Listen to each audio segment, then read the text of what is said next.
Yeah, thanks. I'm very excited to share with you my work on a new dynamic college admission mechanism. This is a joint project with Bingling Gong, who is a professor at East China Normal University. As we all know that college admissions has significant impact on individuals' educational and labor outcome. And there are millions of students go through this each year. And in many countries use a centralized college admission mechanism based on standardized scores. And China is one of them. Each year, roughly 10 million high school seniors compete for 6 million college seats.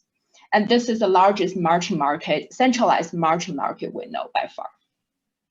And traditionally, two mechanisms are widely used. The first one is the Boston mechanism, also called the immediate acceptance mechanism. The problem with the Boston mechanism is that students will lose their priority if they don't rank a school high enough. And it is not efficient, it is inefficient, not stable, and not strategy proof. So in evaluating mechanism, we usually use three measures. One is whether it's efficient or not, in the sense that whether by switching students' allocation, if we can make at least one student better off without making all the other students worse off, without making any other student worse off. And stable, a matching is stable if there does not exist a student-school pair such that they mutually prefer each other to their current allocation. And finally, a mechanism is strategy proof if truth-telling is a weakly dominant strategy. Despite the theoretical disadvantages, the Boston mechanism is widely used globally.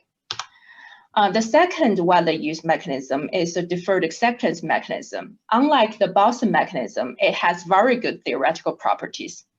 It is stable, it is strategy proof, it is also efficient when students have the same priorities as schools. And as a result, it has been recommended as a placement for the Boston mechanism. But the problem with the deferred acceptance mechanism is it is very complex in a way that its dominant strategy is not obvious. And meaning that if an agent is cognitively limited, then she will not be able to figure out the dominant strategy. And we have evidence from the lab and also from the field that about 1/3 of students fail to play the dominant strategy, and that leads to worse outcome in terms of stability and efficiency. And the problem with the Boston mechanism is also obvious because this is not strategy proof. It requires students to acquire information and other preference to best respond. So enabled by information technology, there's been several dynamic mechanisms emerge from the field. So previously, without helping of the computer, the web, there's no way we can do this, but currently we can do this now. One is the public school assignment in Wake County, one is the college admissions in Brazil, and the third one is what we're going to focus in this paper. It's a college admission mechanism in Mongolia.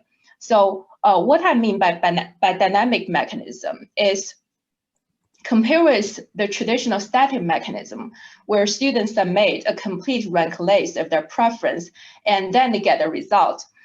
In the dynamic mechanism, the system will provide feedback to students, and then students can always revise their choices based on the temporary allocation feedback they receive. And so the dynamic mechanism is considered to be superior by the practitioners.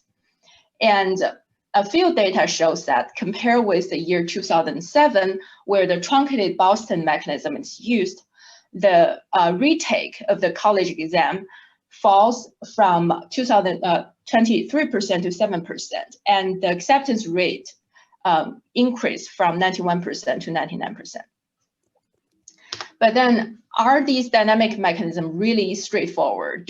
Are they really superior, more efficient and efficient compared with the static mechanism? We don't know.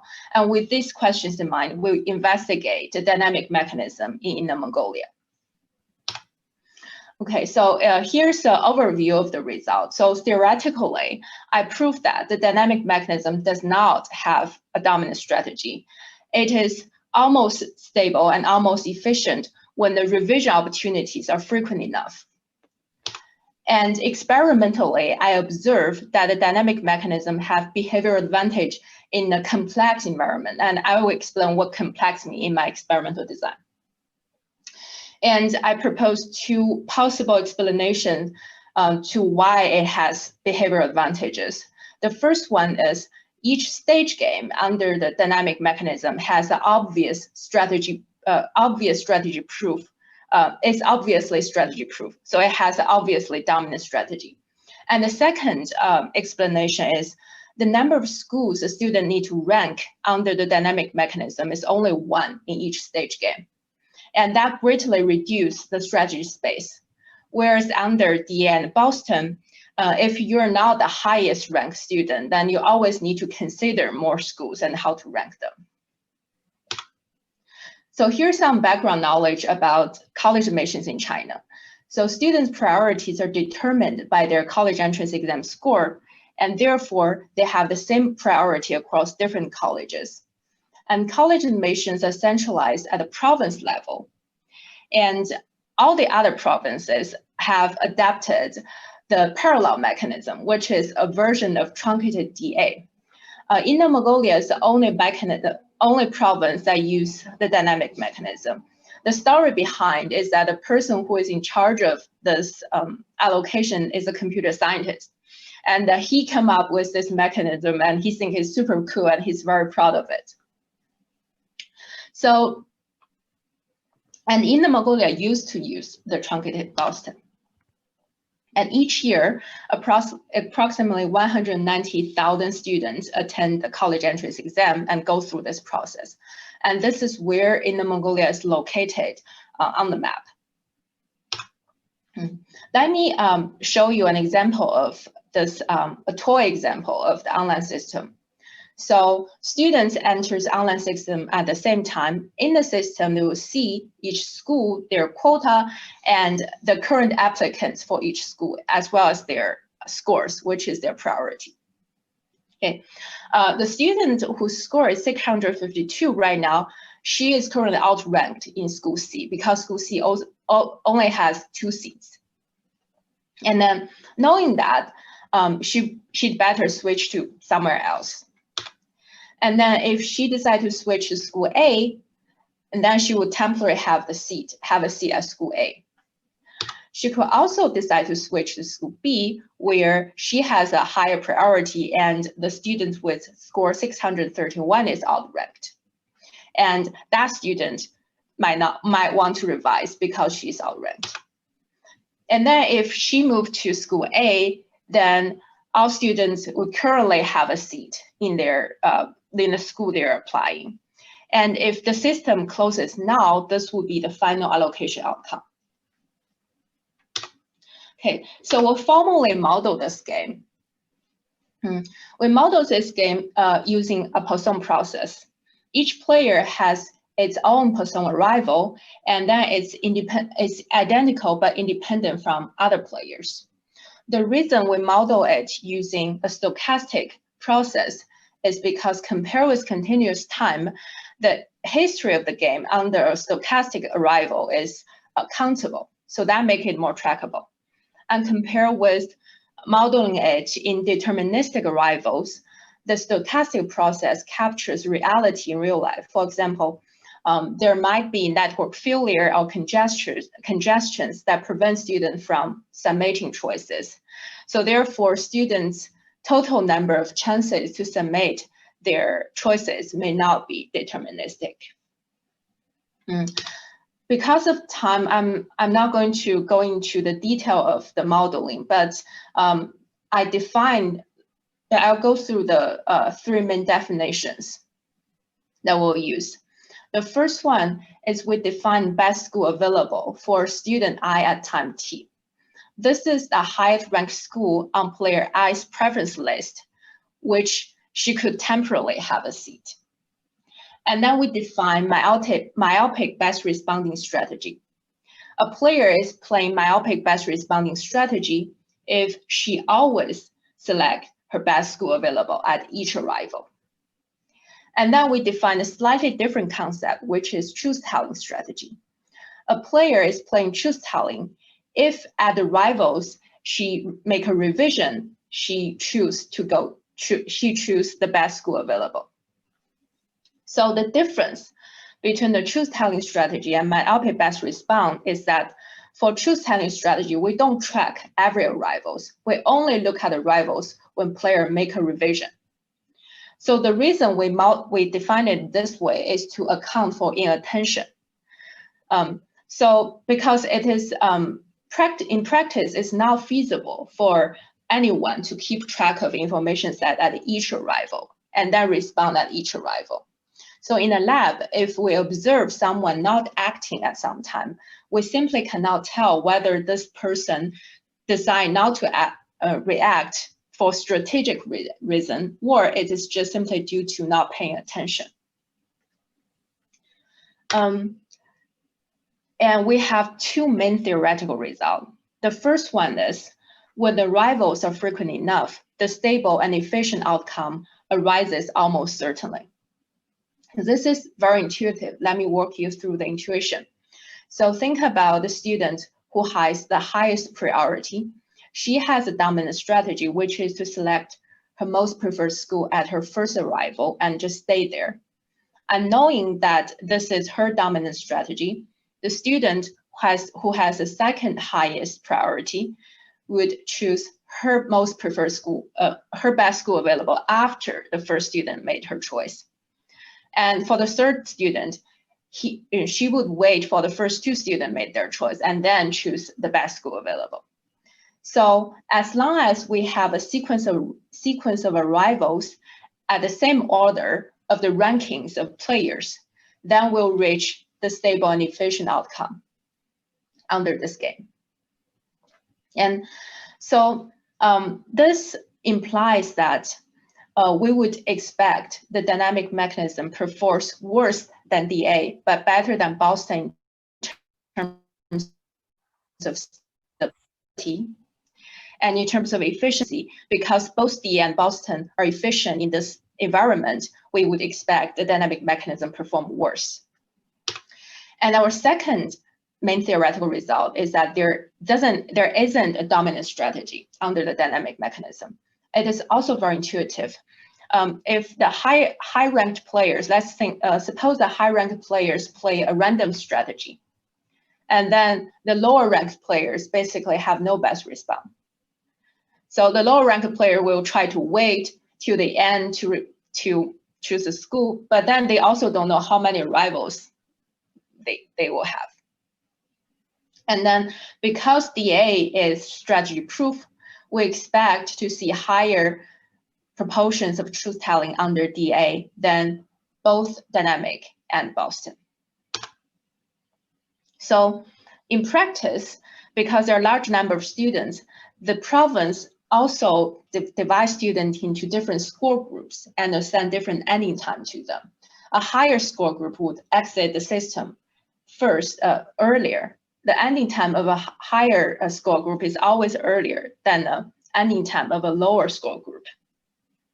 And then we briefly discussed the implication of dividing students into different score groups. So dividing them into different score groups and assign a different ending time is theoretically equivalent having several sequential markets. Supposing that in this case we have 3 different score groups, this is equivalent as having 3 sequential markets. In the first market, we have students in group 1 and all college seats. And in the second market, we have students in group 2 and the remaining college seats left from the market 1. And then in the third market, we have the student group 3 and then the remaining college seat left from the previous 2 markets. And in each sub-market, what we just proved still hold. And then if each sub-market reaches the stable and efficient outcome, then the overall market also reach the stable and efficient outcome, because a student in a lower market can never have justified envy against students in the previous market. So these theoretical predictions may not necessarily hold in practice. And because field experimentation is not possible, we conduct a lab experiment to see. to what extent these theoretical predictions would hold. We have an environment of 4 schools and 4 students with 2 different preference correlations. One we call the high correlation environment, the other we call the low correlation environment. So we have an incomplete information setting. This is to resemble the real Chinese college admission environment. Students know their own preference. They don't know others' preference, but they know the composition of the group. And subject the random rematch at the beginning of each period. The ranking rotate every 5 periods, and we use the between subject design across different treatments. So let me talk about why do we have different environments. We vary the level of preference correlation so that we can vary the complexity of reaching a Bayesian-Nash equilibrium. And then we measure complexity using a measure we define here, which is called the minimum strategy, which is the minimum number of colleges the student need to report in order to best respond when assuming rationality. Okay. Under DA and Boston, we will require students to report a complete preference list. This is suppose we don't require them to report a complete preference list, how many schools they need to rank. So the highlighted column shows the minimum strategy under each environment, each mechanism. We can see that for each mechanism, the low correlation environment always requires less small school than the high correlation environment, meaning that the low correlation environment is more complex. And we want to see how different mechanisms respond to this complexity. And this is our payoff table. And we completed 5 independent sessions under each mechanism, each environment, except for in the Mongolia dynamic mechanism, the low correlation environment, we completed 6 sessions. So in terms of experimental result, we first look at individual behavior. The truth telling. So the dynamic mechanism is has the same proportion of truth telling compared with the DA in a high correlation environment. It outperformed the DA in a low correlation environment. So our hypothesis is rejected because a dynamic mechanism performed better than theoretical prediction. The second result is about decision timing. One concern we have about the dynamic mechanism is whether there's snapping behavior, and that would cause congestion and unstable at the end of the game. So surprisingly, we have a very little snapping behavior in our experiment. Only about 6% of last revisions happen in the last 2 seconds. And then 0.6% of last revisions are suboptimal because there's no time to best respond. So sniping exists in our experiment, but it's not the main contribution to instability and inefficiency. And we look at aggregate performance.